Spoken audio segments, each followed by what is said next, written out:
একদিকে ওয়েরদিওয়া নদী, অপরদিকে কল্যাণী আইটিআই, মাঝে মান্দালয়ে মেরু পর্বতের আদরে তৈরি হচ্ছে সিনভিউ বৌদ্ধ মন্দির। বিষয়টা গোলমেলে লাগছে। কল্যাণী আইটিআই মোড়ে লুমিনাস ক্লাবের এবারের দুর্গাপুজোর ভাবনা মায়ানমারের সিনভিউ বৌদ্ধ মন্দির। সাজো সাজো রবে সেজে উঠেছে নদিয়ার কল্যাণী আইটিআই মোড় লুমিনাস ক্লাব ব্যবসায়ী সমিতির উদ্যোগে দুর্গা মণ্ডপ। আমি ক্যামেরা পাশে একটু দেখাতে হলো, পেছনে এই যে সাদা ধবধবে ফাইবারের যে কার্যকলাপ, অর্থাৎ বিভিন্ন কলা কৌশলীদের হাতের ছোঁয়ায় সেজে উঠেছে কল্যাণী আইটিআই মোড় লুমিনাস ক্লাব ব্যবসায়ী সমিতির দুর্গাপুজো। এবছর তাদের ৩৩তম দুর্গাপুজো। প্রত্যেক বছরই কিন্তু কল্যাণী আইটিআই মোড় লুমিনাস ক্লাবের এই দুর্গাপুজোর নজর করে সারা রাজ্য তথা রাজ্যের আশেপাশে ভিন রাজ্য এবং বাংলাদেশ সহ বিভিন্ন দেশ থেকে মানুষ বা দর্শনার্থীরা পাড়ি দেয় এই মণ্ডপ দেখার উদ্দেশ্যে। এবছরও একইভাবে সেজে উঠেছে এই মণ্ডপ।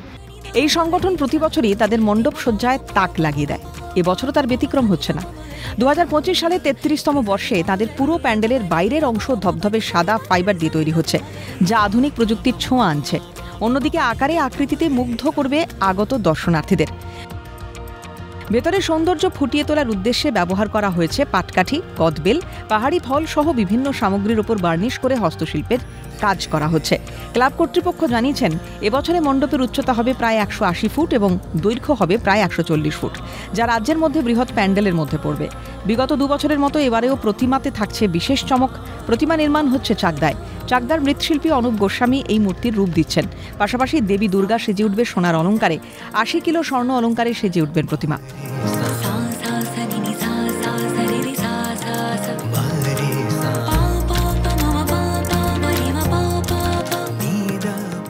এবার আমাদের মণ্ডপটা নির্মাণ হচ্ছে মায়ানমারের সিনভিউ প্যাগোডার অনুকরণে তৈরি হচ্ছে, যেটা উচ্চতায় 175 থেকে 180 ফুট উচ্চতা এবং চওড়ায় আছে 150 ফুট। এবং ভিতরে যে ডেকোরেশনের কাজটা হয়েছে, যেটা মানুষকে সমস্ত দর্শনার্থীদের মুগ্ধ করবে, সেটা হচ্ছে পাটকাঠি আর হচ্ছে কদবেলের খোল আর বিভিন্ন ধরনের পাহাড়ি ফুল দিয়ে তৈরি হয়েছে।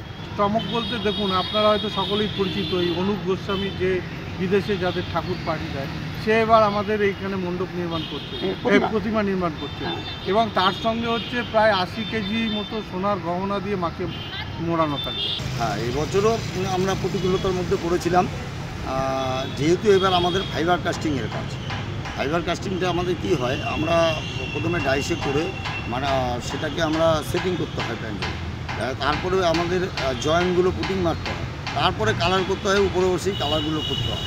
যার জন্য আমরা কখন ওয়েদার খারাপ দেয়, যার জন্য আমরা এবার আগে থেকে শুরু করেছি। এখনও কমপ্লিট হয়নি, আমাদের টাচ এখনও বাকি আছে, আরও 7 থেকে 8 লাগবে। হ্যাঁ, এবার আলোকসজ্জা গত মডেলের থেকেও একটু বেটার হবে, যেহেতু আমাদের প্যান্ডেলটি এবার হোয়াইট।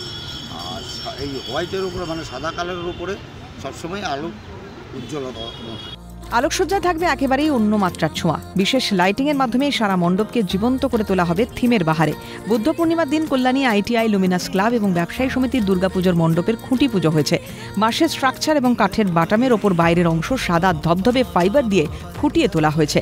ভেতরে কাঠের বাটামের ওপর কাপড় লাগিয়ে তার উপরে পাটকাঠি, কদবেলের খোল, পাহাড়ি ফল, ফুল, 2 চামচের কাঠি, আইসক্রিমের চামচ, কাঠি এবং অন্যান্য সামগ্রীর উপর বার্নিশ করে ভাস্কর্য ফুটিয়ে তোলা হয়েছে।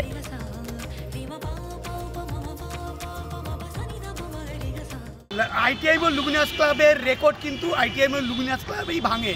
সেটি দেখার যে কেমন দর্শনার্থীদের ভিড় বাড়ে, কেমন তাদের ব্যবস্থাপনা থাকে, সেদিকেই কিন্তু নজর থাকবে আমাদের এবং দর্শনার্থীদের দিকেও নজর থাকবে আমাদের। নদিয়ার কল্যাণী থেকে ক্যামেরায় বাবু মল্লিকের সঙ্গে সুবীর দাস, ক্যালকাটা নিউজ।